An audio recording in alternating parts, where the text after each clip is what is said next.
Alhamdulillahi Rabbil Alamin.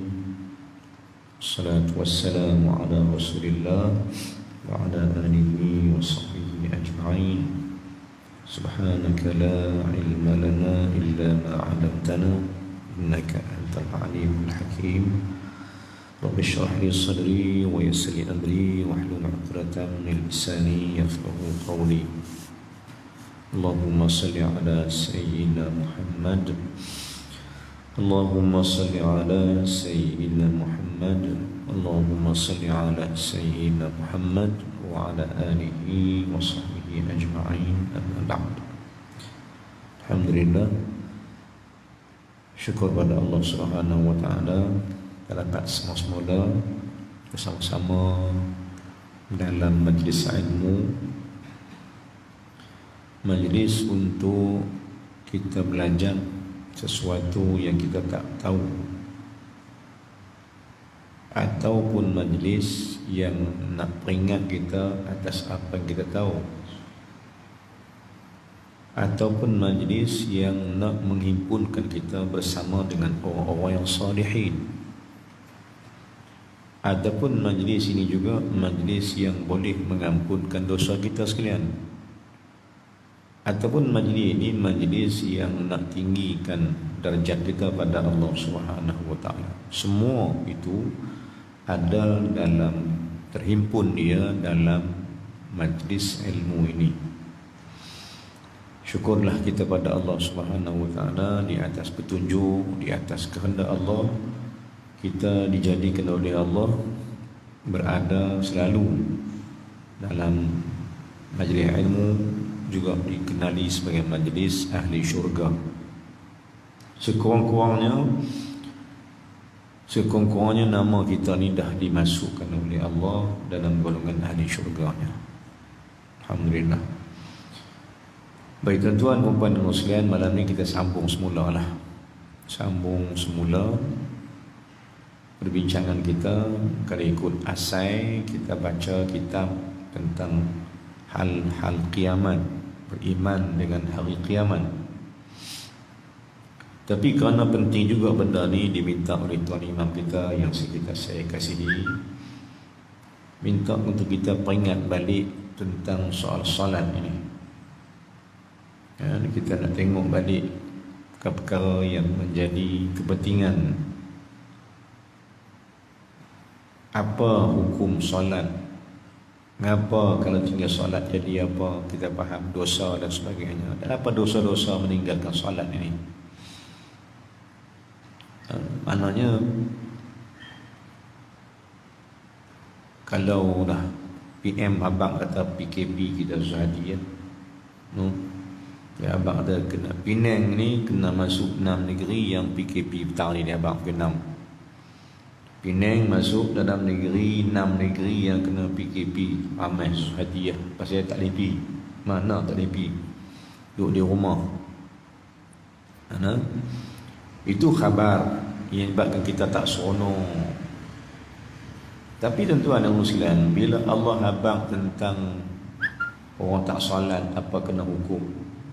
Orang tak masjid, apa jadi? Siapa pun tak usah hati, siapa pun tak risau, siapa pun tak jadi kelang kabut. Relax. Bila abang kata tak semayang, dosa dia begini. Relax juga. Tak pergi masjid, dosanya macam ni. Relax juga. Abang PKP kena sampai tahun depan, lompat habis semua. Kenapa? Sebab di antara dapat rasa dengan tak dapat rasa. Inilah benda-benda yang kita nak fahami daripada kehidupan ini. Bukan tak suruh jaga PKP ni wajib, tapi ada benda yang lebih wajib daripada itu. Yakni seperti mana saya sebut selalu, SOP manusia kita wajib turun, tetapi SOP Allah itu terlebih wajib diikuti dan ditaati. Ketahuilah tuan-tuan bahawa sesungguhnya salah satu SOP Allah untuk angkat bala ini ialah semula ramai-ramai ke masjid. Ramai orang yang faham SOP ni. Kerana SOP manusia kita compound 1,000. Kena denda 1,000. Kalau keluar rumah lebih pada tanggap syaratnya, ni nak kena ni, nak keluar rumah tak boleh pergi ramai-ramai, kena 2 orang. Tak lebih jauh daripada 10, reduce 10 km. Tak boleh pergi jauh. Tak boleh pergi jauh lebih daripada 10 km. Nak pergi mana dah? Kerja boleh lah, tu ada kata suat kerja. Bermakna SOP manusia kita patuh demi untuk menjaga keselamatan di dunia ini. Tapi SOP Allah Ta'ala orang tak mau patuh, padahal dia itu selamat dunia akhirat. Inilah perhatian yang tak diperhatikan oleh orang ramai. Dia biasa pada tu. Dia biasa dah. Malah kewajipan kita mematuhi akan SOP Allah itu lebih wajib dan lebih fardu daripada semuanya. Supaya terangkatlah azab ini, terangkatlah bala ini. Apa SOP Allah? Sila penuhi masjid semula. Kita dah sebut tu dalam kuliah-kuliah yang sebelum ni, dan telah dirakamkan dan telah disebarkan. Dan ada orang yang ambil tajuk apa tu hadis-hadis yang kita keluarkan tu jadi bahan khutbah Jumaat, jadi ceramah, jadi forum dan sebagainya. Alhamdulillah. Tajuk apa? SOP Allah ini. Baru saya tahu rupanya mereka pekat tengok, mereka pekat ambil orang yang nak ni, yang nak sampaikan ilmu, nak panjangkan ilmu yang kita sampaikan. Alhamdulillah, terima kasih banyak-banyak. Ramailah juga yang buat khutbah tentang SOP Allah. Memang beritahu juga SOP kita tutup muka, basuh tangan, penjarakan. Itu memang kita dah patuh. Tapi jom kita tengok apa pula SOP Allah sendiri, supaya wabak-wabak ataupun benda-benda yang kita bimbang berlaku berpanjangan ni, kita minta supaya hilang. Kita buat hak kita, tapi soalannya kita buat tak hak yang Allah suruh. Kita buat hak manusia suruh, kita buat, tapi buat tak yang Allah suruh ni. Apa dia tuan-tuan? Salah satu SOP Allah, sila makmurkan semula masjid. Atas firman Allah Ta'ala, hadis kursi yang berbunyi, wa idza nazartu ila ummari buyuti saraftu dhalika anhum. Apabila aku melihatkan ramai orang yang memakmurkan rumahku, akan ku buang bala itu jauh-jauh. Clear. Hadis kursi, saya tengah baca hadis kursi. Ada 3 benda yang disebut oleh Allah sebagai SOP Allah untuk mengangkatkan bala, menghilangkan azab dan sebagainya. Satunya ialah Allah kata, sila penuhkan semula masjidku, penuhkan semula rumah-rumahku, kata Allah. Ummari buyuti, ummar maknanya makmurkan semula, buyuti rumah-rumahku, yakni masjid-masjidku, penuh balik. Ini syarat. Lagi mana syarat ni tak dipatuhi, tak ditaati, COVID ataupun bala ini akan berpanjangan. Benda ni takkan berhenti. Kita dengar kempen-kempen dan kempen-kempen, jom jadi pemutus COVID, bukan pencetus COVID. Kan? Saya pergi kat Selama baru ni, ada program ceramah sana. Ada satu signboard yang dikeluarkan oleh Kerajaan Negeri Kedah. Kan? Tak mana tuan? Kalau tuan-tuan kita pergi bandar, turun tol Bandar Baru, nak balik pergi Kulim balik, Selama mau ikut tu, Kan kita corner belah kiri, tu keluar tu corner belah kanan, belah kiri, belah kanan. Mik balik belah kanan tu, tang signboard, tang tool tu ada signboard tu. Jom kita jadi pemutus Covid, bukan pencetus Covid. Ada gambar MD Kedah yang baru ni dan gambar esko kesihatan dia, dua-dua ada situ. Mana pada kempen agar jadi orang yang memutuskan Covid, bukan pencetus Covid. Baik, soalan dia tuan-tuan, apa daya dan kekuatan kita untuk memutuskan Covid ini nak pergi hilang? Jawapan dia satu je. Saya ulang balik, kalau dah SOP manusia kita patuh, dari turun sejak daripada bulan 3 lagi, ni nak sampai bulan 3 pula dah, setahun kita ikut SOP manusia. Alhamdulillah, ada pengurangan dia ada. Tapi main dengan bulan 12 baru ni rayu rendah kenuri.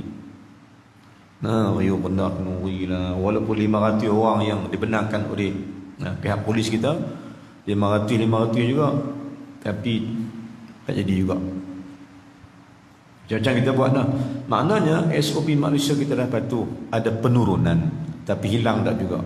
Jom kita ramai-ramai patuh balik SOP Allah, tengok jadi mana. Bukan tak penurunan, dia akan ada penghapusan langsung. Sebab Allah yang berkuasa. Apa SOP Allah? Kan? Saya cakap ni tempat sebab saya berani rakamkan, boleh saya bahas? Apa SOP Allah yang patut kita turun? SOP Allah ni ialah sila kata Allah Ta'ala, wa idza nazartu ila ummari buyuti, bila aku melihatkan akan ramainya kembali memakmurkan rumahku. Clear, very clear statement kan? Satu khabar wadih, satu khabar yang terang daripada Allah. Wa idza nazartu, dan bila aku melihatkan, ila ummari buyuti, kepada orang yang memakmurkan rumahku ramai. Ummar benar ramai, imarah. Bila ramai yang kembali memakmurkan rumahku, saraftu zalika anhum, aku buang bala itu jauh-jauh daripada mereka itu. Clear. Kalau gitu jom tuan-tuan, kita tak sanggup dah nak ulang-alik dengan soal PKP ni yang kena diwajibkan untuk kita patuh. Sebab apa? Sebab kita yang tak patuh, kita yang tak ikut ni sepenuhnya. Jadi kes-kes makin naik. Saya baca balik kenyataan-kenyataan kita mungkin tak apa lagi boleh tidur lena. Ni frontliner kita ni tak tidur lena tuan. Siang kat depan hospital penuh. Kan penuh kati, tak ada orang nak duduk dah, tak ada tempat nak WC dah, penuh mereka. Kita tak apa, tidak ada rumah, mereka tak tidur sebab tak dapat menampung orang ramai. Kes sampai satu hari tuan-tuan, harinya 2,000 pergi ke 3,000, dan ada jangkaan akan mencecah sampai ke 5,000. Kemuncaknya kau tak kena gaya bulan 2, bulan 3, setahun ini, lebih kurang sebulan 2 bulan ni akan naik lagi kes dia kalau tak berjaga-jaga. Baik, makna dia dalam maknanya SOP manusia kita patuh dah. Jom kita cuba try test. Orang tu kata cuba try test 3 tu. Cuba pun cuba, try test pun test. Kan? Jom cuba try test sikit SOP Allah. Apa dia? Kita call out semua orang kampung kita balik, cuba tengok. Kita panggil semua orang kampung kita main masjid. Walaupun penjarakan panggil main. Kalau orang kampung boleh keluar main ramai-ramai macam Jumaat, subuh macam tu, lohok macam tu, asar itu mengaji lagu tu, Covid pasti hilang. Nahnu muta'akkirin, we are very sure benda ni pasti akan hilang kalau kita sendiri yang ikut patuh akan perintah SOP Allah. Nah, kita nak cuba dah SOP manusia, kita cuba, kita try, tapi kita belum cuba lagi SOP Allah. Ya? Oh, Masya Allah. Yang tu salah faham, bagi salah faham. Kenapa? Itu salah faham. Tak ada siapa pun halang orang masjid, cuma dia sendiri halang diri dia. No? Faham itu? Tak ada seorang pun yang menghalang orang ke masjid sebenarnya. Tapi dia sendiri yang salah faham, halang diri dia pergi masjid. Saya baru terima benda ni apa? Bila mana saya dapat tahu, mungkin penjelasan tak sampai. Bila mana orang tua-tua dia mengaji tempat saya. Lalunya kalau hari Rabu mengaji ramai. Lah ni ramai juga tapi ada pengurangan. Khasnya orang tua-tua tak mai. Jadi ada call ke saya baru ni. Ustaz, kami orang tua-tua tak boleh pergi dah kau Ustaz mengaji, nak mengaji ni dah sebuah bulan tak mengaji. Saya kata siapa tak boleh mengaji pula? Boleh eh? Tak, dia tak boleh pergi Ustaz. Kami orang tua-tua. Saya kata siapa tak boleh pergi? Tak, dia kata siapa kata? Demi itu dah. Maknanya tuan, maknanya apa dia? Ada salah faham yang tak faham pada memahamkan masalah ni. Baik, jadi situ saya ambil apa? Saya ambil bila makcik ni tanya saya, kami orang tua tak boleh pergi ke Ustaz? 60, 70 tak boleh pergi. Saya kata ikut SOP, tak kata lagu tu. Tak kata orang tua tak boleh pergi. Habis tu Ustaz, dia kata macam mana? Orang yang warga emas yang ada simptom dan yang bergejala, yang batuk panjang-panjang, yang demam lama-lama, yang ni tak boleh pergi ya. Tapi kalau 60 ke 70 ke, tapi dia sihat, tak ada apa pun, dah scan duduk 36, 4, 32 tu, tak ada apa. Saya kata kalau begitu pasal tak boleh mai pula. Dah depa tak boleh mai. Saya kata siapa kata tak boleh mai? Depa kata, domain depa kata. Baik, jadi saya kata makcik SOP yang ada ni kita faham betul-betul. Jadi masalah main masjid ni pun sama juga. Bukan tak boleh main masjid tu semua orang itu boleh main. Tapi kalau ada benda-benda, dia kata dia demam, batuk dan sebagainya yang panjang-panjang, yang tu nasihat duduk rumah, tak boleh main suruh itu. Tapi kalau kata dia ni orang yang sihat, walaupun dia senior, orang yang lebih umur dia 60 lebih ke 70, tapi dia sihat, tak boleh main. Dia boleh main. Tambah main test pula, tak ada apa pun, catatlah nama tu. Kalau ada application, ambil application. Kalau ada tak ada tu tulis nama, scan lah, tembak kepala. Kan? Tamu tembak tangan, tembak kepala, tak ada kepala, tembak tangan. Elan baru berita nak. Maknanya yang menghalang orang ke masjid tu bukan pihak-pihak kita, bukan pihak masjid, bukan. Yang ni salah faham kepada peraturan yang ada. Disalah ertikan dan disalah buat. Tanya orang tak masjid dia cara jalannya pun. Kita faham dia orang tak masjid ni cara jalannya. Nak tambah tokok tambah begitu lah. Jadi kita kena clear balik. Sekarang ni tuan, penjarakan kita kena, pasal itu dah ditetapkan oleh pihak ulama sendiri penjarakan. Kan? Maka kita ikut. Tapi jom penuh masjid semula walaupun penjarakan pun. Kalau kita masjid kita boleh pergi 3,000, jom call out 1,500. Separuh daripada tu. Tapi dah. Kan dah. Kalau 3,000 ni masuk, 1,500. Mana ada 1,500 bulan? Setengah. Kalau penduduk kampung tu 600, 300 tak main. Jadi sekarang ni apa dia nak buat? Kita nak ajak balik, tapi nak ajak orang kampung ni bukan senang tuan. Bukan senang. Masing-masing selesa mayang ada rumah, mayang rumah besar hukum kita gitu. Saya nak bacakan lagi berapa dalil mengatakan bahawa mengapa kena sembahyang di masjid. Baik, kita nak bincang dalil apa yang menunjukkan bahawa kena sembahyang di masjid ni. Kan? Umum ni tadi Allah kata apa? Umum tadi Allah kata hadis kursi daripada Allah, sabda Nabi SAW, Allah sebut, bila mana aku tengok ramainya yang memakmurkan rumah aku, akan ku buang bala itu daripada mereka. Apa syarat pertama SOP Allah? Ummari buyuti. Ummar mana imarah, penuhkan balik, meriahkan balik rumah Allah ni dengan program-program ngaji, salat, ibadat, baca Quran, penuh balik. Ya. Untuk apa? Untuk memohon rahmat Allah Subhanahu wa taala. Dan saya pesan selalu pada orang masuk masjid, tak kira ramai mana masuk masjid pun, jangan lupa doa di pintu masjid. Sebab doa pintu masjid meminta rahmat Allah taala. Bila ada rahmat, tak ada azab, tak ada laknat. Bila ada rahmat, tak ada azab, tak ada laknat. Maka jom masuk masjid dengan doa. Soalan dia, apakah doa masuk masjid? Kan, wahai orang masuk masjid, jangan sampai tak baca doa masuk masjid. Jangan saya masuk masjid sembang cerita hal-hal yang tak betul.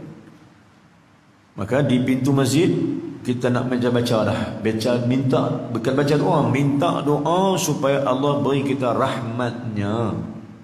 Pertama minta apa ulang balik? Saya nak ingatkan tuan-tuan, ingatkan balik. Pertama masuk masjid minta apa dia? First, mula-mula sekali, awwal syai'in yad'una ila Allah. Da'ana ila Allah atau yad'una ila Allah, kita nak minta doa dengan Allah Taala di awal-awal pintu masjid. Apa dia? Minta apa tuan? Allahumma ighfirli dhunubi. Ya Allah, ampunkan semua dosa aku. Maka orang masuk masjid kan lagi tu. Minta apa? Minta Allah ampun dosa. Kalau ikut bahasa Arab ada lah kan? Ada bahasa Arab, ada doa dia, hadis Nabi tu. Yang pertama. Yang kedua, masuk masjid doa apa? Waftahli abwaab rahmatika. Ya Allah, bukakan bagiku akan pintu belas kasihanmu, pintu rahmatmu, pintu kasih sayangmu kau buka bagi aku ya Allah. Minta apa? Minta rahmat. Bila kau minta lagu tu, masuk masjid minta lagu tu, memang dapat rahmat. Dengan rahmat inilah akan tersebar, akan menjauhkan satu kampung punya bala. Sebab bala turun tak ada rahmat, tuan-tuan. Bala turun tak ada rahmat. Kalau zaman dulu, zaman Nabi-Nabi yang sebelum ini, siapa buat maksiat satu kampung, azab akan kekal 40 hari. Tak hilang. Zaman Nabi-Nabi dulu.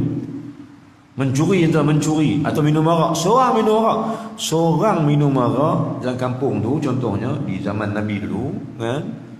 Di zaman Nabi-Nabi sebelum ni, sebelum Nabi kita SAW, zaman Nabi Nuh, zaman Nabi Ibrahim sebelum tu, seorang minum arak, Allah hukum 40 hari bala tu ada. Tak keluar bala tu. Dia sebut apa? 2 orang 80. Dia ikut bilangan orang 80. 3 orang pula 4 orang. Karena jumlah dia mengikut berapa ramai orang bermaksiat. Hari ni tuan-tuan, berapa ramai orang tak bayang dalam kampung.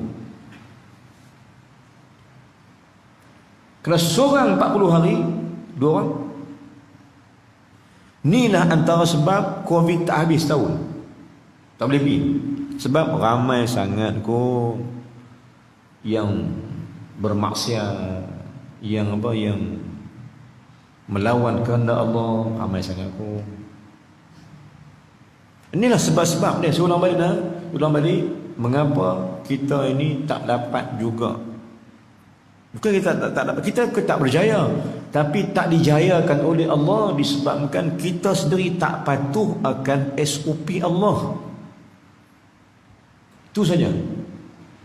Bila tak ikut SOP Allah, Allah redha tak? Tak redha. Bila tak redha, mana masalah ni akan berlarutan. Kita memang mengapa mengeluh PKP dah susah nak pergi mana tak. Apa susah? Tahu susah. Tapi pasal apa jadi susah? Sebab susahnya hampa nak ke masjid. Susahnya orang nak pergi masjid. Macam mana? Bukan jauh pun, bukan susah pun, senang aja. Pergi masjid, solat. Minta Allah Ta'ala angkatkan bala ni ramai-ramai. Pasti Allah akan bala. Allah akan angkatkan bala tu. Sebab Allah kata lagi tu.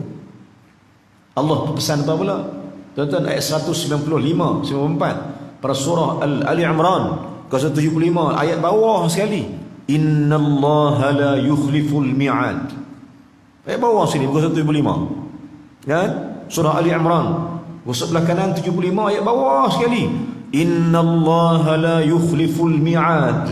Allah tak mungkiri janji. Dia kata yang tu. Kalau Allah kata nak SOP aku siapa tu, aku akan buang al-bala tu.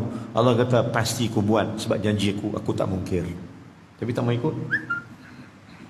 Tak mau ikut tuan, tak mau ikut. Saya balik Melaka baru ni. Dia sebut juga tu lah. Saya ada program Melaka 4 hari.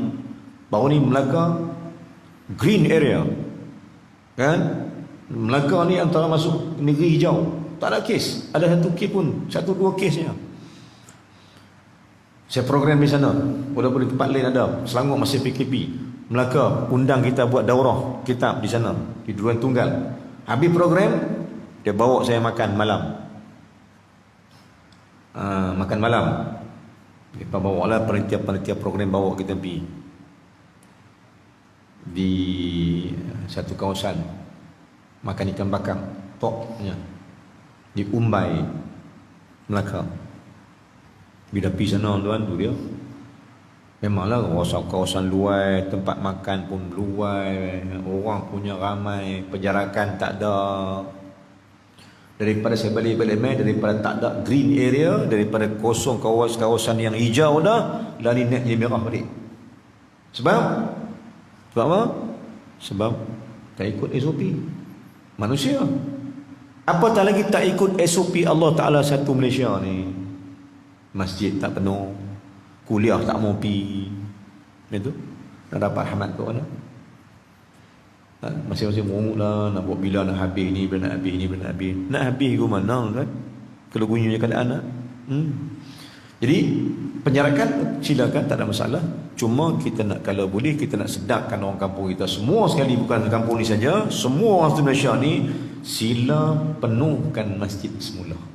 SOP itu boleh ikut, akan turun lah, akan clear, akan hilang lah COVID ini. Biiznillah, be sure, pasti dengan izin Allah Subhanahu wa ta'ala dia akan pakai hilang.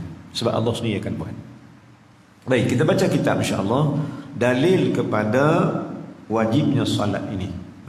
Tuan-tuan, sebelum tu saya nak baca baliklah sikit apa kita baca sebelum ni dalam kertas kita, dalam buku kita pada muka surat yang keempat, kitab kita Al-Yawaqit wal Jawahir fi Uqubati Ahli Kabair. Itu kitab asal kita, tapi kita bagi bila diminta tu imam minta kita bincang balik bab ni, bab tinggal sembahyang, apa azab tinggal solat daripada Quran hadis, peringatan demi peringatan kita beri. Sampai pada muka surat 4, tajuk kita ialah dosa azab meninggalkan solat. Baik, qala ma'alif rahimahullahu subhanahu wa ta'ala wa nafa'na bihi wa bikum amin fid daraini. Saya minta ditulislah bahawasanya sabda Nabi SAW, bahawasanya barang siapa memudahkan dan meringankan akan sembahyang, disiksa akan dia oleh Allah Ta'ala dengan 15 siksanya, azab turun. Apabila tinggal sembahyang, apabila mudah-mudahkan solat, apabila meringan-ringankan solat, maka Allah pasti akan menurunkan bala. Di tengah-tengahnya, di tengah-tengahnya 10, 11, 12, 13 daripada bawah. Riwayat daripada Rasulullah sallallahu alaihi wasallam, barang siapa, ini hadis, barang siapa yang memudah-mudahkan, bab sembahyang ni dua benda. Satu mudah, satu memudah-mudahkan. Mana apa? Sembahyang ni ikut dah dah. Ikut dah mana? Rokok tak jaga, sujud tak jaga, wuduk tak jaga, takbir tak jaga, tahiyat tak jaga, Fatihah tak jaga. Mudah-mudah. Boleh baca habis aku ni pun. Rokok ni boleh dia minum rembah kodan ni. Mudah-mudah. Solat tapi ambil mudah tentang hukum hakamnya. Satu. Yang keduanya bab sembahyang daripada Golongan kedua ialah golongan yang meringankan dia. Tak apa main jemaah, main rumah boleh. Kalau sembahyang di rumah boleh, tak di masjid tak apa kan? Maka meringankan solat jemaah. Padahal Rasulullah SAW bila sampai ke Madinah, mula-mula bina apa? Masjid. Untuk apa? Untuk himpunkan sahabat salat bersama-sama. Bukan dekat salat sama-sama. Ketika mana habis salat sama-sama, bincang agama sama-sama. Berikan dakwahnya, ajak iman. Ketahuilah wahai manusia sekalian, Nabi abang itulah soalan Nabi abang tu. Tinggal sembahyang tu sama dengan apa dah? Nak hukum bangan. Tinggal solat ni sama dengan apa? Jawapan dia senang. Tinggal solat itu sama dengan syirik Allah. Syirik tauhid. Sebab kamu ada Tuhan lain, tak mau sembah Tuhan tu. Ya nak? Hang tak mau sembah Tuhan tu, mana hang ada Tuhan lain kot. Tidakkah itu daripada syirik menduakan Allah? Ya. Sebab itu dosa solat ini berat. Sama ia dengan syirik. Sama. Nah, siapa-siapa yang mengaji, khusus anak-anak mengaji baca Quran ni, suruh dia cari ya. Balik cari ayat syirik ada. Tinggal sembahyang syirik, apa ayat syirik? Berapa banyak ayat syirik dalam Quran, suruh cari. Nah, itu kerja yang apa yang saya kena masa di Syria dulu. Syekh suruh mencari balik cari kan, berapa banyak ayat syirik pada tak sembahyang. Berapa banyak ayat yang tak sembahyang dia syirik, cari dalam Quran, cari. Berselerak dari itu, dia berselerak ayat dia rupanya.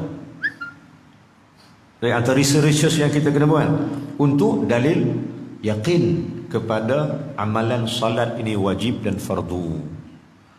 Jadi ketahuilah orang Islam sekalian bahawa tinggal sembahyang tu jadi syirik. Pasal apa syirik? Masababuha? Why? Sebab kamu ada Tuhan lain yang kamu pentingkan lebih daripada Allah. Ketika awak salat sembah Allah, kamu tak sembah Allah, mana kamu ada Tuhan lain? Kamu ada Tuhan lain. Subuh kamu ada Tuhan lain. Maghrib ada Tuhan lain. Lohor ada Tuhan lain. Asar ada Tuhan lain. Isya ada Tuhan lain. Sebab tu hang tak sembah Tuhan tu, sebab hang ada Tuhan lain. Kan? Sebab itu Nabi kata apa? Rasulullah kata diberi balasan azab kepada orang yang tinggalkan solat. Berapa azab? 15 azabnya. Ini confirm. Ini sure, mutaakkad. Mutaakkad bahawa orang tinggal sembahyang ni pasti kena bala. Ulang balik, tinggal solat akan dibala oleh Allah, diazabkan oleh Allah, diseksa oleh Allah Ta'ala dengan 15 bala, bukan satu, balanya 15. Maka kita faham balik, memudah-mudahkan solat itu satu hal, meringan-ringankan solat itu hal kedua. Ringan, tak apa lagi, tak apa, tak sembahyang pun habis waktu ku qada. Tu tak mudah ke benda tu, tak ringan-ringan benda tu. Tak apa main sunat je pun, tak apa, minta puas dia. Yang dia kalut dunia, akhirat dia tak kalut. Maka sebab tu ulama kata Hasan Al-Basri rahimahullah subhanahu wa ta'ala, dia kata apa? Bila engkau nak berlumba dengan orang yang mencari Allah, bukan pencari dunia. Kalau kau nak berlumba, nak fight, nak challenge dan berlumbalah kamu dengan orang yang mencari Allah Ta'ala, bukan berlumba dengan orang yang mencari dunia. Kerana dunia bukan Tuhan, Allah itu Tuhan. Berlumba kamu mencari Tuhan. Jika benar kamu itu hamba kepada Tuhan yang bernama Allah Subhanahu wa ta'ala.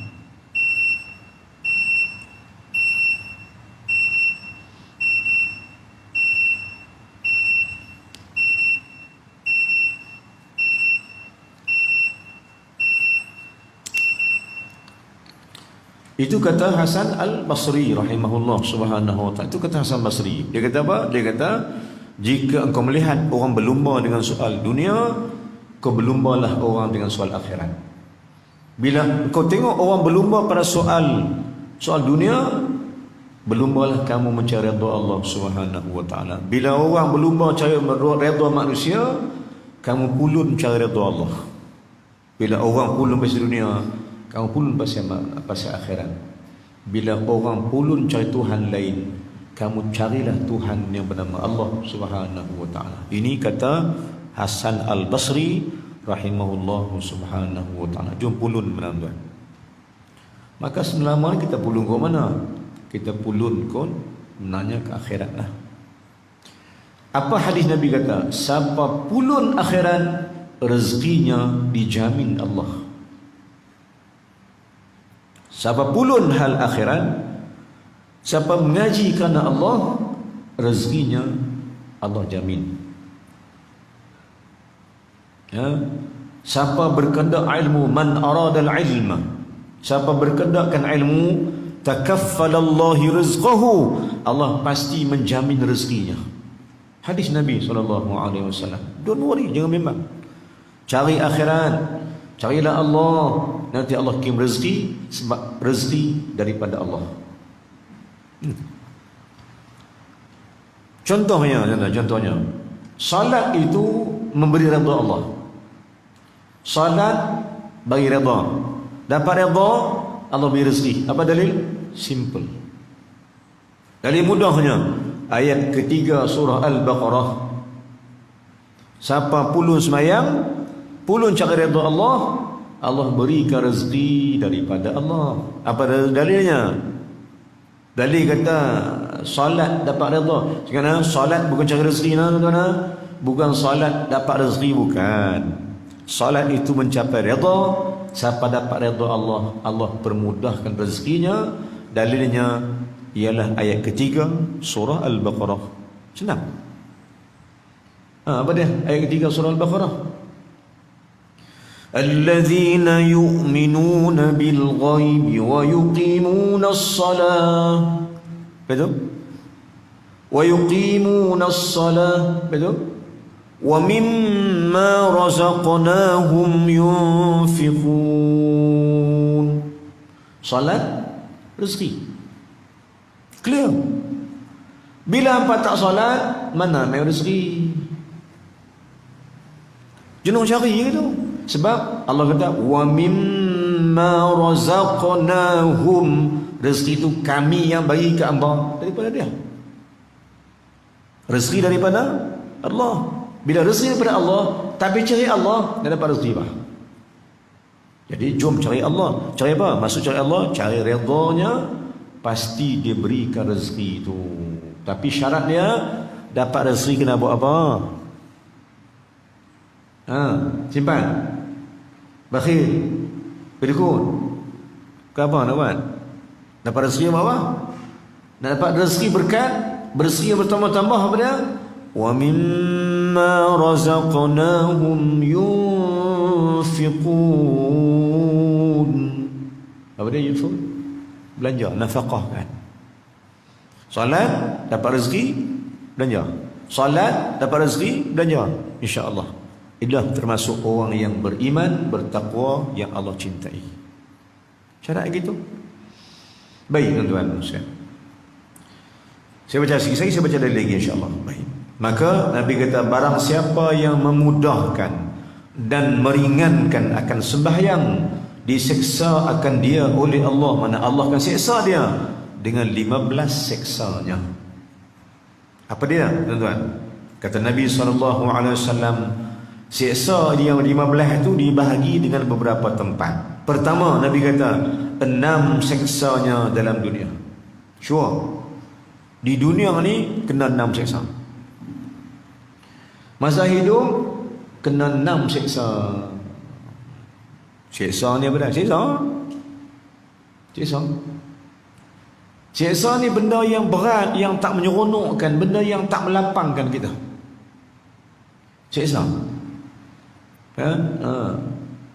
Naik kereta, naik bas orang banyak-banyak macam kami di Mesir kan, naik bas orang main Syekh Sa pula sampai. Cari makan tak jumpa, kedai makan tak jumpa, perut lapar lah Syekh Sa-nya cari kedai Syekh Sa. Apa dia Syekh Sa? Benda yang menyakitkan hati, diri, fikiran, badan sakit. Maka bila Allah bagi seksa pada orang tinggal sembahyang, mana Allah bagi kesakitan, Allah bagi kesusahan, Allah bagi keperitan, mana tak senang. Mana jawabnya? Bila tinggal sembahyang, hidup kamu takkan senang di dunia ini. Tak senang. Maka jangan cari sebab pasal apa hidup tak senang. Pasal apa pula kami ni kerja usah pagi petang lah, anak saya nak kerja usah pagi petang malam, sambung kerja pula habis petang rehat malam keluar menega pula contohnya, tak cukup belah bersiang kerja ni tuan. Dia kata ustaz, pergi matahari balik bulan. Dia balik bulan mana? Pergi siang balik malam tu. Tapi tak senang-senang juga ustaz. Pasal apa lah ustaz? Dia tanya saya. Tanya hamba. Jawapan dia ada kat hamba. Apa dia jawapan ustaz? Pasal apa hamba tinggal Allah? Tidakkah rezeki daripada Allah? Hamba yakin kau mana? Rezeki daripada hamba sendiri. Kalau rezeki hamba sendiri, silalah. Tak bayar pun tak apa lah. Tak cari Allah pun tak apa. Pergi cari rezeki. Tapi kalau merungut rezeki tak boleh. Pasal apa rezeki tak boleh ustaz? Kerja banyak dah. Sebab itu kita faham balik tuan, kita faham balik. Kalaulah kerja banyak tu dapat duit, nescaya orang kontrak tu lagi banyak duit. Ya. Pasal apa kerja siang malam? Nah. Contohnya buat jalan. Nak main daripada Penaga nak main Kebun Nurung ni, lalu kot apa Mata Manggih yang semua kan, Balai Batas ni, buat jalan tak habis lagi. Buat jalan tu tuang siang malam pagi petang buat jalan. Kalau depa tu nak orang payah sebab kerja, depa lah orang paling kaya sekali pasal kerja. Tapi tak juga, dia jadi kuli tu. Tak bos dia dah. Bos dia buat kerja pun. Bos dia main cekak pinggang pakai topi, dia pinggang nak kata-kata balik. Jadi main pula ni. Panas tak kena apa tak kena. Hak tu kena panas ni, hujan panas tu sampai orang buat bendera tu kira ganti dengan patung lah kira. Pasal apa? Pasal tak ada kerja lah. Tak ada kerja. Siang malam pergi kerja. Petang kerja. Maknanya, kalaulah rezeki berpunca daripada kerja, pasti orang kontrak itu kuli-kuli tu lagi kaya pasal kerja. Tidak juga lah. Kita memang akan. Ulang balik. Kalaulah kerja kuat tu dapat rezeki, pasti orang kerja kontrak tu kaya daripada semua orang pasal kerja tak berhenti. Tapi tak juga pun. Nak apa? Rezeki bukan pada kerja kamu. Rezeki bukan usaha kamu. Rezeki datang daripada Allah Subhanahu wa taala untukmu bila ia redha akan dirimu. Baca hikam balik. Baca hikam balik tuan. Ulama ataulah sekali lagi kata apa? Menafsirkan ayat ataupun buat satu statement, satu kunci kata kunci. Tanda-tanda syirik Allah itu ialah kamu bergantung pada dirimu sendiri. Hikam pertama, min alamati al-i'timadi ala al-amali nuqsanur raja inda wujudil zalali. Hikam yang pertama, apa hikam ni? Syirik. Apa syiriknya? Hang gantung kat diri hang. Aku pandai, aku kuat, aku bijak, aku kaya, aku gantung kat hang. Bila gantung kat hang ni, mana syirik? Jadi kamu gantung kat diri, ialah gantung kat Allah. Baik. Saya baca hikam baru ni juga. Hikam pertama, syirik pasal gantung dekat diri sendiri. Hikam kedua, bab tajrid, iradatul tajrid. Hikam nombor 2 ni, dia syirik juga. Syirik apa? Syirik sebab hang gantung kat sebab. Tu nak kesimpulan, nak faham hikam. Hikam pertama, syirik sebab bergantung dekat diri sendiri. Syirik kedua, hikam kedua, syirik sebab bergantung dekat asbab. Sebab pandai, sebab rajin, sebab kuat kerja, kan? Aku jadi gini pasal aku kaya, beli-beli macam. Dia kata kat sebab. Ketahuilah, bergantung diri syirik, bergantung kat sebab pun syirik. Kan? Jadi sekarang ni tuan, ya Allah sekalian, salat bukan bawa rezeki dah. Redha Allah disebabkan kamu salat itu. Sebab itu salat tuan-tuan, kuncinya bila dapat salat, minta Allah redha kita. Bila dapat redha tu, baru ditukar rezeki yang tak sangka-sangka. Itu kunci-kunci dia kan. Jadi solat bukan dapat rezeki. Solat bukan mendapat rezeki. Solat mendapat redha, dengan redha mendapat rezeki. Jadi orang-orang yang kerja kuat ni tak pasti lagi dapat rezeki. Sedangkan kadang-kadang orang tak buat apa pun dapat rezeki. Maka ulama kata apa? Hikam kedua. Dia kata apabila, ni saya baca sikit lah, apabila Allah mudahkan rezekimu atas dunia ni, hang tak puluh-puluh pun rezeki main mudah lah. Tak teruk pun, tapi rezeki main. Maka itu tanda Allah nak suruh kamu jadi ahli akhirat. Itu tanda Allah nak kamu tumpu akhirat. Jangan kajuk dunia. Dunia aku bagi. Baik. Dan apabila rezekimu payah mereka kena kerja, maka itu tandanya Allah nak suruh kamu cari dunia untuk dapatkan akhirat. Dengan duit itu belanja untuk akhirat. Tapi kalau Allah Ta'ala tak bagi, dunia ni dia bagi mudah-mudah, free, duduk saja dapat duit, itu tanda Allah nak suruh hang tumpu su akhirat. Ni dah benda ni saya rasa, benda ni lah yang disebut oleh ulama, benda ni lah jadi kat para wali-wali kita dulu-dulu mengajar je pun, tak buat apa, tapi rezeki mencurah-curah. Contohnya Tugu kita, Tugu Pondok Rosna zaman saya dulu. Dia ada lagi tapi dia tak majak dah. Siapa dia? Tugu Ustaz Latif. Tu imam kena kawan di Pahang Negara tu kan. Tugu Ustaz Latif. Dia ni tuan bukan buat apa, naik motor lah. Pagi-pagi lepas main subuh naik motor pergi pondok Ustaz. Habis tu, habis kuliah dia, kelas dia naik motor, tasbih tangan, naik motor melilo. Tak ada apa-apa. Tengok-tengok tanya, Tok Guru pergi mana nampak belah nu? Pergi belah Balim. Beli tanah belah nu. Beli tanah belah nu. Main duit ke mana? Duit saja tak apa-apa. Tuan-tuan tanya, ni tanah siapa? Tanah Tok Guru. Bila beli? Tak tahu. Tanah Kosna tu, berlembak tanah dia. Berlembak tanah dia.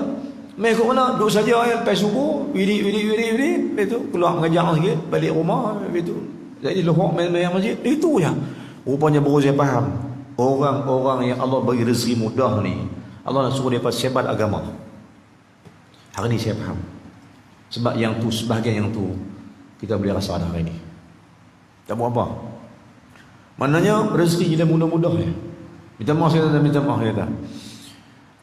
Saya nak nak keluar negeri kan, nak keluar lah, nak sampaikan ilmu di Selangor, di Melaka, di sebelah selatan sana.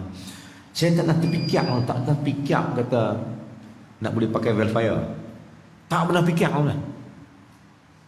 Bila ada jemputan sampai ke Seremban, sampai ke Melaka, sampai ke Selangor semua, saya dah kata ada kita belah habis lah. Saya kata yang ada kat saya dulu pun yang orang dua ikut lama tu lah. Yang tu boleh sampai Melaka, sampai KL pun.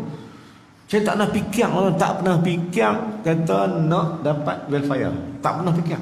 Tiba-tiba satu hamba Allah mai, dia call saya.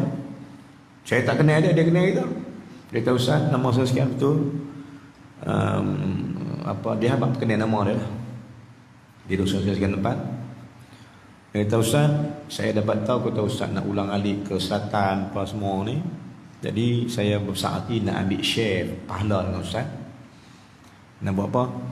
Saya nak beli welfare bagi kat Ustaz. Mau tak? Tuan-tuan, dia tanya mau tak?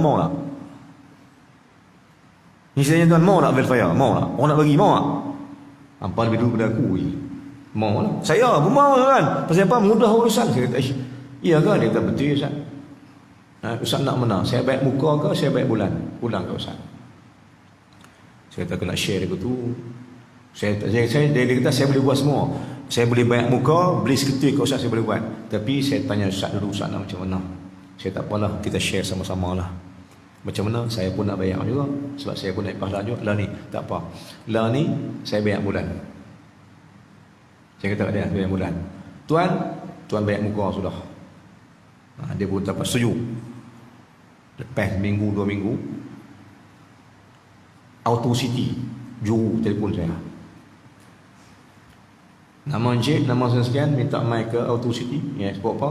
Pasal ada welfare dah siap untuk tuan ambil. Masya Allah.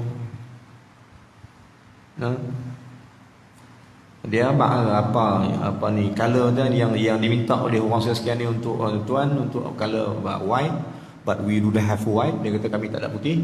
We have a new one. Dia kata dia baru punya tapi black. Black pun black lah, orang nak bagi lah. Yang ni new special edition baru punya. Dia kata cucuk ni boleh main tengok, setuju boleh ambil. Dia pergi sana mana dia tunjuk kereta semua yang ni siap semua. Kalau ini mau ini, if you want to this, you take it. Kalau nak ni, ambil. Dah orang nak bagi tuan. Mau? Dia kata mau nak orang beri. Mau tak? Mau lah. Pasal apa tak mau? Senang nak buat kerja. Maka nak buat apa tuan sahabat abang? Betapa bila nak buat urusan agama ni, jangan bimbang. Allah permudah urusan. Sulang boleh saya tak nak fikir saya nak pakai welfare. Tak pernah fikir. Tapi hari ni jadi mudah, nak kesalahan, relax, nak pergi kuliah pun senang. Sebab betul janji Allah. Siapa yang jaga ibadat, siapa yang jaga hubungan baik dengan Allah, siapa yang salat, maka Allah gunakan rezeki yang tak sangka-sangka. Hari ni nak pergi KL, naik dia tu lah. Daripada musim kot ni tengah naik kata tu belah nak. Dan orang kata kalau nak pergi belah mana, pergi mana pergi nak pergi Terengganu ke mana ke, nak pergi mengajak sampai ilmu, saya share saham. Alhamdulillah. Maksudnya rezeki daripada Allah. Jika kita betul-betul nakkan agama dia tersebar, maka Allah pasti akan buat bagi kita mudah dan senang. Janji Allah. Baik tuan-tuan dan sekalian, baik. Maka orang-orang yang tinggal sembahyang, betul balik, orang tinggal sembahyang ni seksa dia ada. Berapa belah? 15. 6 akan diseksa di atas dunia. Gimana? Baik, Nabi kata apa lagi? 15 seksa. 6 seksanya dalam dunia, 3 seksanya pada waktu nak mati. Orang tinggal sembahyang ni, waktu nak mati tu 3 azab lagi, seksa lagi. Maksudnya orang tinggal sembahyang ni nak matinya penuh dengan seksaan, penuh dengan azab bagi orang yang tinggal sembahyang. Dia ada pun orang yang menjaga sembahyang, jaga solat, tak ada apa-apa. Dia lawan balik dengan apa yang disebut hadis Nabi sallallahu alaihi wasallam. Baik, maka 15 seksa, 6 di dunia, 3 semasa nak mati. Banyak berapa dah?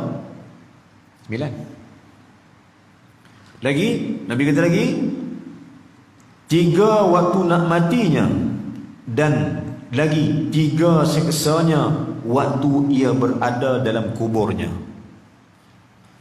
Sebelum mati 3, masa hidup dunia ni kena 6, masuk kubur kena tunggu 3 lagi. Tinggal berapa lagi? Dan 3 seksanya lagi waktu ia bertemu dengan Allah Subhanahu wa taala pada hari kiamat. Maknanya apa dia? Orang tinggal sembahyang ni pada hidup sampai kiamat kena seksa. So panjang masa kena seksa disebabkan kau tinggalkan perintah Allah Subhanahu wa taala.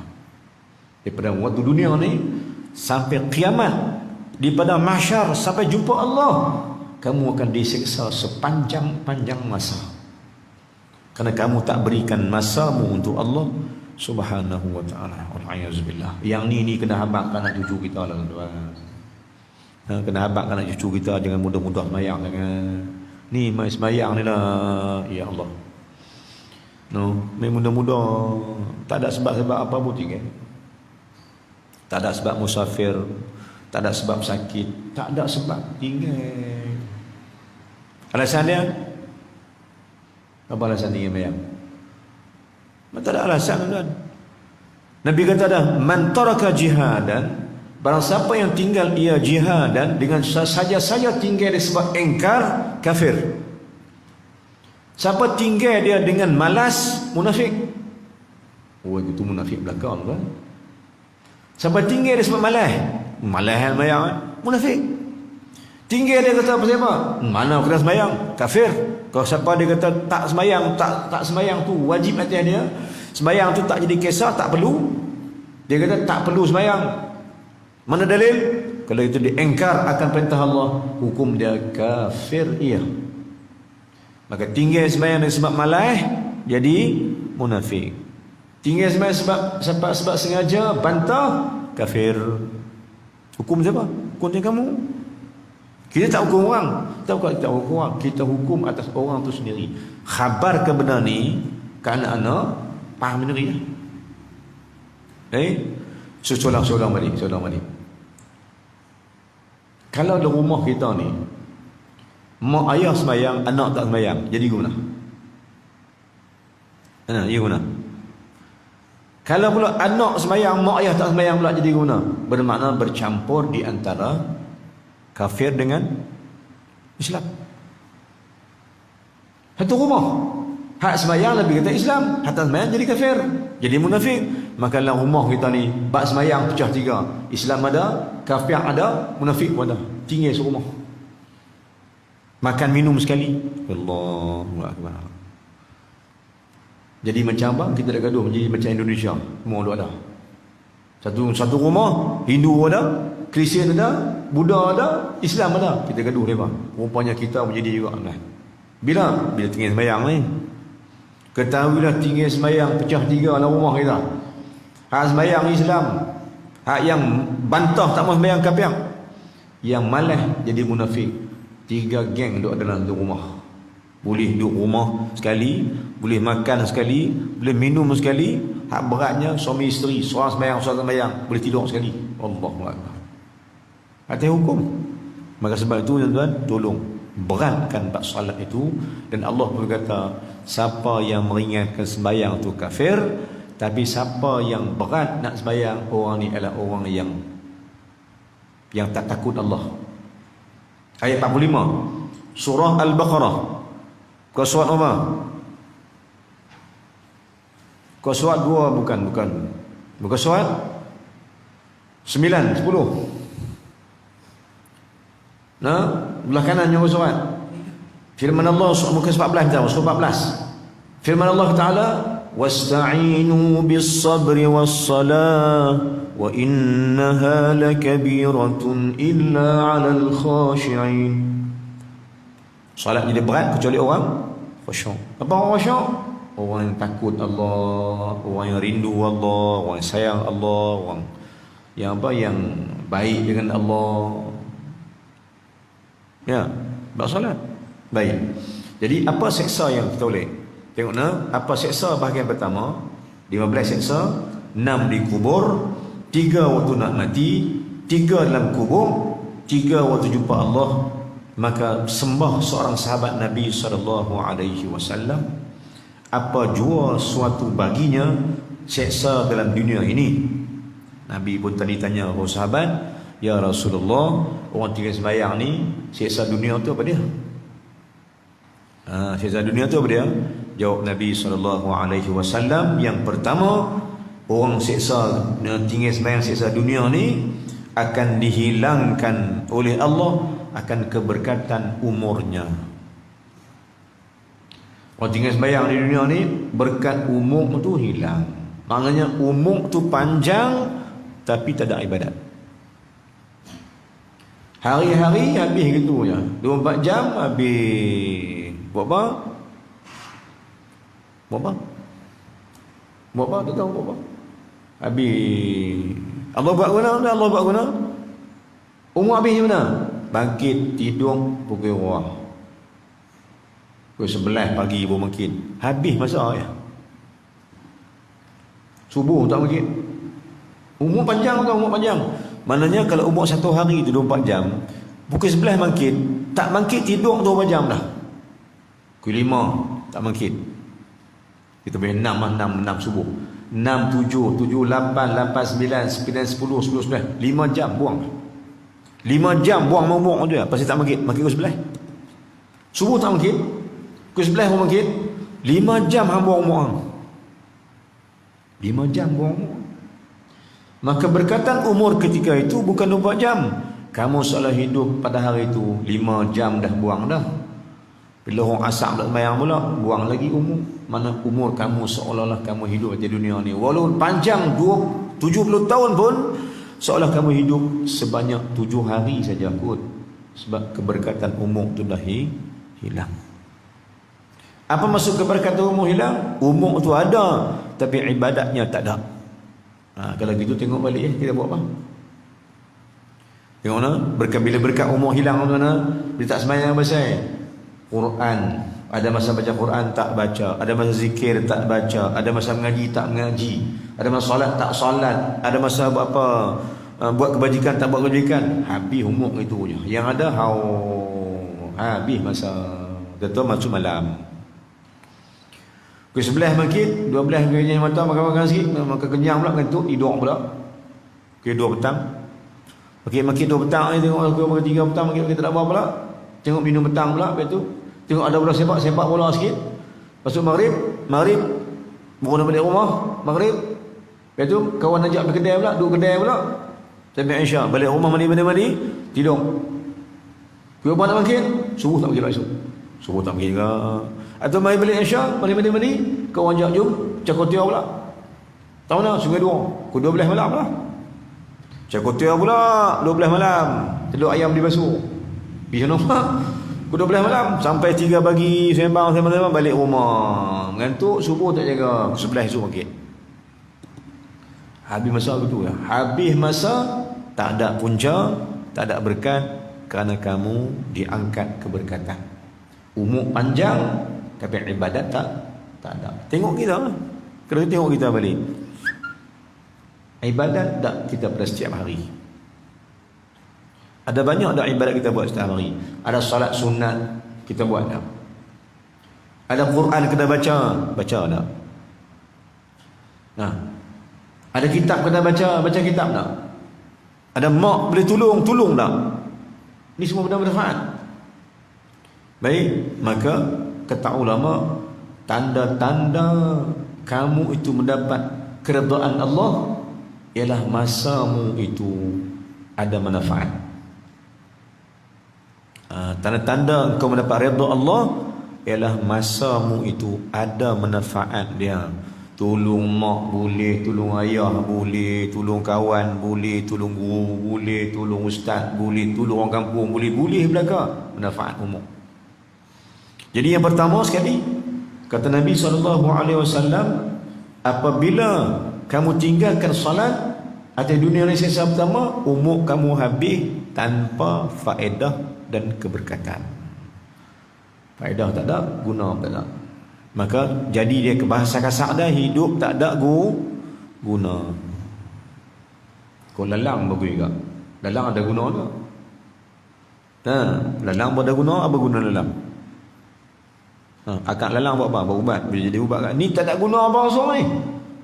Pada agama pun tak guna, pada keluarga pun tak dapat berguna, pada kawan-kawan pun tak dapat guna, sebab umur kamu hilang keberkatan. Baik, itu satu. Yang kedua, apa siasa yang kedua? Siasa kedua tinggal sembahyang di dunia ni. Yang kedua, dihilangkan oleh Allah akan rezekinya. Tinggal sembahyang macam pasal Allah hidangkan rezekinya. Kerja ada, rezeki hilang. Kerja ada, tapi rezeki itu Allah hilangkan. Tak cukup. Gaji apa? 1,000 Ustaz.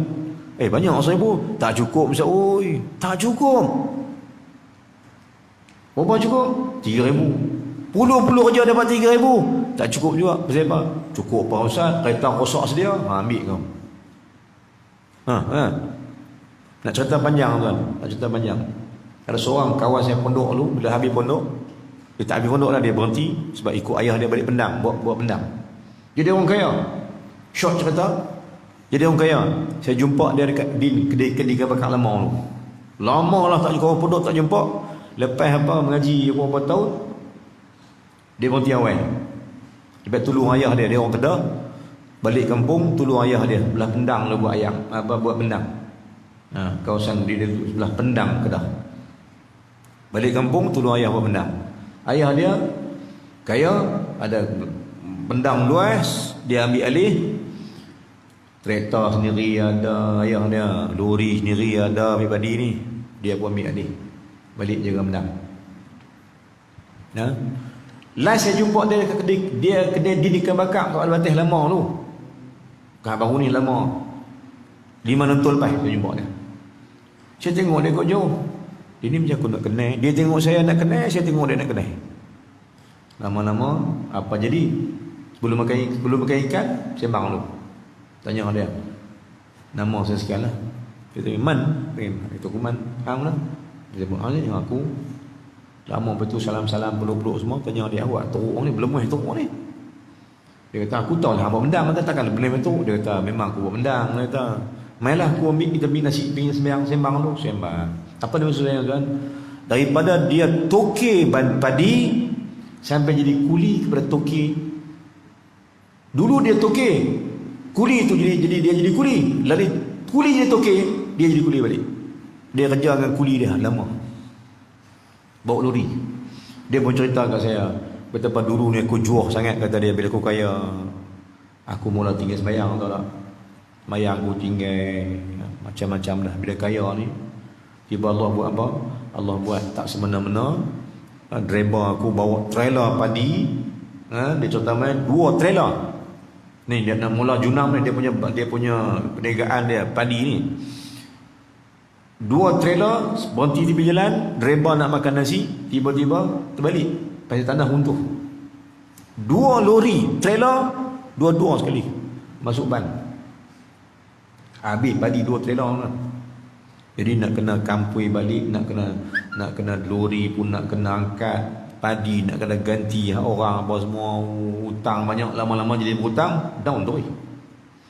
Lain-lain driver dia tu atau kuli dia buat bisnes sikit, jadi naik juga buat padi ni, dia tak ada kerja, jadi bankrupt, dia kerja dengan kuli dulu dia. Ni nasihat aku, dia kata. Pasal apa? Antaranya sebab aku ni tinggal Allah Ta'ala. Allah angkat rezeki aku. Masya Allah. Kalau benar itu betul lah. Nabi kata apa?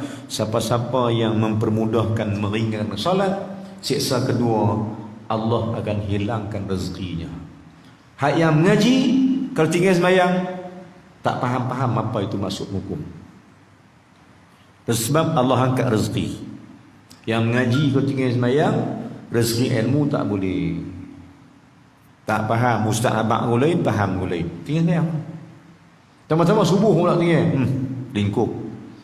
Quran pun payah mengapai, apa pun tak masuk. Faham pun tak faham. Pasal Allah angkatkan keberkatan rezeki. Atau yang keduanya, pertama Allah angkatkan berkat umur, yang kedua Allah hilangkan rezekinya. Apa rezeki? Rezeki ni bukan duitnya. Rezeki itu apa saja yang datang daripada Allah, rezeki semua diangkat balik oleh Allah. Tarik balik. Sebab dia Allah. Bila-bila masa Allah boleh balik. Maka sebab kamu tinggal Allah, Allah tarik rezeki yang datang daripada Allah tu kamu tu. Itu jangan mengeluh. Kita dapati ni ramai orang mengeluh susah hidup, macam-macam hal yang ni macam-macam, dia kata. Kerja banyak tapi tak kaya-kaya pun. Kan? Bila bekerja banyak tak kaya, tengok tiba-tiba orang sebelah rumah kaya, malah dengki. Jadi gitu pula. Ya? Baik. Yang kedua pada Allah hilangkan rezekinya. Yang ketiga, minggu depan apa bulan depan aku sambung balik dah. Yang ketiga, dihilangkan oleh Allah Ta'ala tanda sekalian orang yang soleh pada mukanya daripada cahayanya. Yang ketiga, apa dia? Allah cabut wajah berseri itu ada. Tak ada lah. Tak nampaklah wajah sebagai orang yang beriman. Tak nampaklah wajah sebagai orang yang soleh. Tak ada. Sebab itu tuan-tuan, boleh beza. Orang sembahyang, orang tak sembahyang beza. Dalam rumah kita boleh beza. So tengok boleh dalam rumah. Anak rajin sembahyang dengan anak tak rajin sembahyang, jauh beza. Dia punya jenis dia macam lain, dia punya ketegak dia lagu lain. Anak tinggal sembahyang, ketegak dia Allahu Akbar. Tapi anak yang boleh sembahyang, jaga solat, dia punya perwatakan dia berbeza. Clear, ni nampak terang. Sebab tanda orang soleh Allah beri dan tanda Allah soleh Allah angkat dengan salat itu. Kan? Lepas tu kita dapati ni orang tinggal sembahyang nampak wajah dia nampak. Nampak apa? Nampak hilang cahaya nur daripada wajah orang tinggal salat. Tinggal masjid, tinggal salat ni bahaya besar kerana Allah cari dan Allah cabut cahaya itu. Tak nampak lah. Nampak orang kafir sama dengan muka dia. Muka dia sama dengan kafir. Sebab dia nak tengok nak. Orang kafir dulu bila dia masuk Islam, wajah dia berbeza. Nah, clear nampak.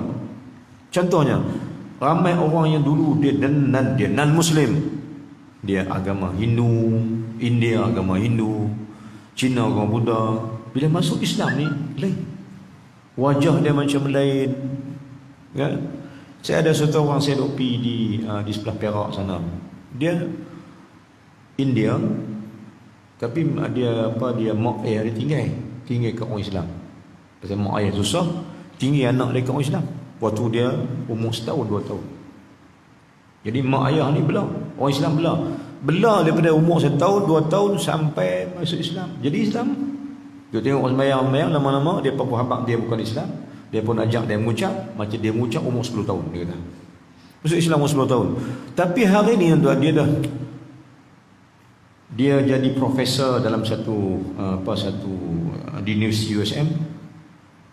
Doktor, profesor. Dia India tapi Islam. Saya tengok muka dia tak macam India lama. Wajah dia lain.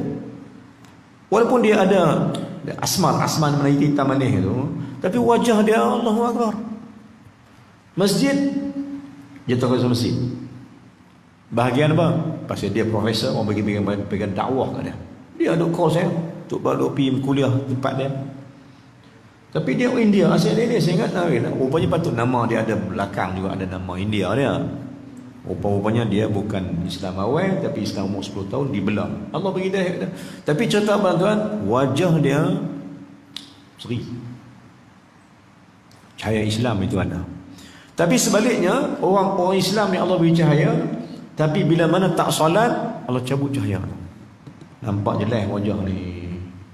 Tak ada beza orang kafir dengan dia. Tapi dengan solat boleh beza, boleh kenal. Di dunia boleh nampak dah. Siapa tinggal sembahyang wajah kafir, siapa jaga sembahyang wajah muslim ada. Baik, 3 benda yang kita bincang ni 9 suku belajar no. Baik, itu baru 3. Nanti kita sambung lagi insya-Allah. Dan satu hadis Nabi saya nak tutup dan dapat solat ni tuan-tuan untuk memperkemaskan kita punya ilmu. Satu hadis Nabi SAW yang saya nak kongsi sama dengan tuan-tuan. Hadis tentang apa? Hadis tentang solat. Apa hadis dia? Kata Nabi SAW, mafhumnya, barang siapa yang berwuduk, Nabi kata dalam hadis Rabi'ah bin Ka'ab al-Aslami, kata Nabi SAW, hadis ni ada dalam kitab Hadis Bulughul Maram. Hadis ni adalah kitab Bulughul Maram muka 101. Sebelah kanan ada ayat nama hadis atas sekali.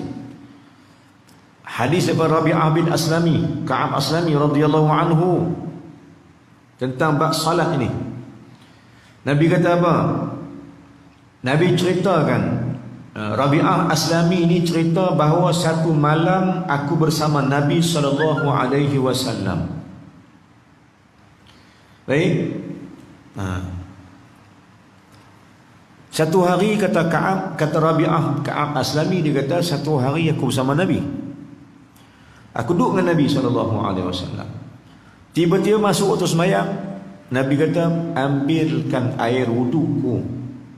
Maka Ka'ab pun, Rabi'ah Aslami ni pun dia pun ambil wudu. ambil ayak nak juruh Nabi, nak juruh wuduk untuk nuduk Nabi SAW. Bila mana dia tuang ayak dekat Nabi SAW nak basuh muka, basuh tangan semua, Nabi kata kat dia,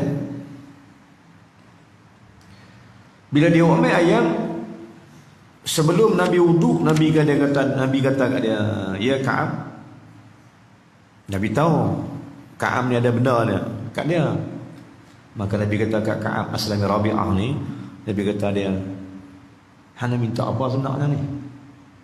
Hang nak tolong juga ayak aku ni, ada benda ke? Nak tak? Ada benda ke? Lebih kurang betul dah.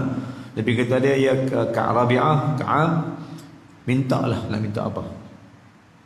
Bila dia nak tuang ayak wudu kat Nabi ni, maka Nabi kata kat dia, mintalah, nak minta apa? Kan? Nabi pun kata kat dia, maka Rabi'ah Ka'ab ni kata, Rabi'ah Al-Aslami ni kata, bila Nabi kata mintalah, sal, Nabi kata sal, mana mintalah. Maka bila dapat can aku tu, dia pun minta kat Nabi satu benda. Kan? Maka minta apa? Dia kata, ya Rasulullah, kalau dah boleh minta ni, mintalah. Izinkan aku ya Rasulullah, kalau dah boleh minta ni, aku minta kepada kamu, izinkan aku satu benda. Nabi kata, nak minta apa? Izinkan aku satu benda, boleh tak? Nabi kata, ya, minta. Aku nak apa-apa, aku nak izinkan. Maka dia kata, ya Rasulullah, izinkan aku menjadi peneman kamu dalam syurga, boleh tak? Dia minta kat Nabi gitu. Rabi'ah Aslami ni minta gitu. Izinkan aku menjadi penemanmu ketika kau masuk syurga nanti. Aku masuk dengan kau ya Rasulullah. Aku nak teman kamu masuk syurga. Boleh tak? Nabi jawab apa? Dia kata, ada lagi nak minta tak? Selain daripada itu, dia kata, huwa dhaka, itu saja ya Rasulullah, aku tak mau dah. Yang tu saya aku nak minta, tak mau minta yang lain dah. Minta apa? Minta nak jadi peneman Rasul SAW dalam syurga. Masuk syurga dengan Nabi. Masuk gitulah. Maksudnya dia minta masuk syurga dengan Nabi. Baik, Nabi kata minta apa lagi? Tak mau minta apa dah. Bila dia tak minta apa dah, Nabi kata apa dia? Kalau begitu, kalau hang nak minta aku tolong hang masuk syurga dengan aku minta satu kat hang. Dia minta kat Nabi. Dia minta kat Nabi satu benda. Nabi kata boleh, tapi sebelum aku tolong hang, aku minta hang tolong satu benda, boleh tak? Kata apa Rasulullah? Nabi kata, kalau hang nak teman ke dalam syurga, aku minta hang tolong aku satu benda. Dia kata apa Rasulullah? Nabi kata, a'inni, hang tolong kau, hang tolong diri hang sendiri. Kan? Apa tolong apa? Hang tolong diri hang bikasratis sujud, dengan memperbanyakkan sujud pada Allah, pasti ku bawa hang ke syurga. Maknanya pada tolong sembahyang tu bagi banyak. Maknanya pada jaga salat itu, jaga rokok, jaga sujud bagi banyak-banyak. Sujud bagi banyak-banyak. Mana apa sujud banyak ni? Bayang bagi banyak lah maknanya. Nabi kata apa? A'inni, tolonglah dirimu sendiri bikasratis sujud, dengan kamu memperbanyakkan salat dan sujud pada Allah Ta'ala. Kalau nak teman kau syurga, sila buat yang ni. Apa maksudnya? Sila jaga salat itu. Sila salat bagi banyak-banyak. Sila sujud bagi banyak-banyak. Pasti engkau akan dapat teman aku dalam syurga nanti. Nabi clear ke tu ya? Jadi tuan-tuan ketahuilah bahawa sesungguhnya salat yang kita buat banyak-banyak ni, sujud banyak-banyak kali ni, akan anugerah Allah Ta'ala. Allah akan bagi kita dapat masuk syurga dengan Nabi SAW. Syarat dia, tolong jaga salat ini. Dapat. Kan? Itu kelebihan dia. Siapa tak jaga salat, wala syurga, wala jannah, wala apa. Syurga pun tak tahu, apa tak tahu. Bila syurga tak tahu, dapat apa? Dan bila tak jumpa syurga, dapat na'udzubillah min zalik, kemungkinan neraka yang akan dia perolehi. Bila syurga tak jumpa, akan jumpa neraka. Kalau tak jumpa neraka, akan jumpa syurga. Sebab di akhirat hanya ada dua tempat sahaja, in between. bainash jannah wan nar. Syurga ke neraka?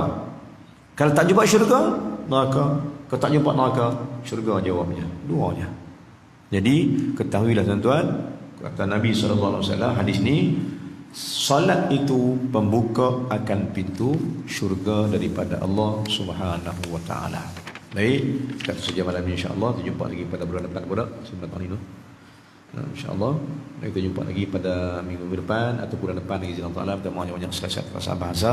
Mudah-mudahan apa yang kita diminta untuk baca ni kita baca balik, peringat baliklah anak-anak kita khususnya, supaya apa? Jaga salat, dapat rahmat Allah, dan jaga salat jemaah itu kalau boleh di masjid. Kita kerahkan anak-anak kita meramaikan rumah Allah dan dapat rahmat, dan azab-azab akan dibuang oleh Allah Subhanahu wa ta'ala. Maknanya apa dia? Ulang balik, jom kita jaga apa? Jaga salat kita, jaga ibadat kita, jaga masjid kita jaga. Ikut SOP yang dimasukkan oleh MKN, ikut. Dan yang paling penting, jom belajar ikut SOP Allah Subhanahu wa ta'ala. Semuanya akan selesai dengan izin Allah. Wallahu alam. Aqul qala astaghfirullah al-azim li wa lakum, lil muslimina wal muslimat wal mu'minina wal mu'minat fastaghfiru fa yafuzul mustaghfirin wa la taibin. Bismillahirrahmanirrahim. Alhamdulillah wassalatu wassalamu ala Rasulillah wa ala alihi wa sahbihi ajma'in. Allahumma ighfir lana dhunubana wa lana wa kama rabbayana shaira. Jami'il muslimina wal muslimat bi rahmatika ya arhamar rahimin. Allahumma zidna 'ilman nafi'an wa 'amalan salihan maqbulan. Allahumma ij'alna min alladhina yastami'una al-qawla fayattabi'una ahsanah. Allahumma ja'al jam'ana hadha jam'an marhuma wa tafriquna ba'di tafriqan ma'suma. Rabbana atina fid dunya hasanah wa fil akhirati hasanah wa qina 'adzaban nar. Sallallahu ala sayyidina Muhammad wa ala alihi wa sahbihi wasallam. Walhamdulillahi alamin. Assalamualaikum warahmatullahi wabarakatuh.